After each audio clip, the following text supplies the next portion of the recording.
Well, look, I know this is a Gamecock podcast, so I always think in terms of what your audience wants to hear as how it might relate to Carolina. I think there's a lot of things that happen in this tournament that are encouraging if you're a Gamecock fan. Um, it's no longer just the Blue Bloods are at a different level and you can't possibly ever think of being there. So don't try.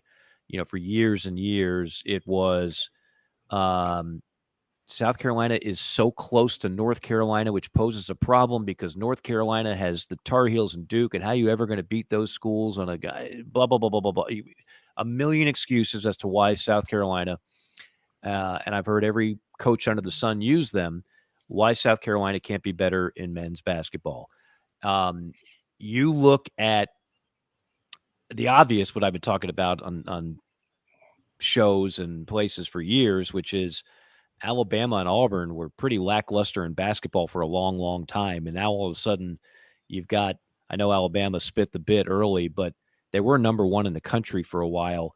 They do have the most talented roster in college basketball, even though they're not in the Final Four. Auburn made a Final Four. Auburn made a Final Four. Let that sink in. Next time you hear any excuse, Auburn, Alabama made a Final Four.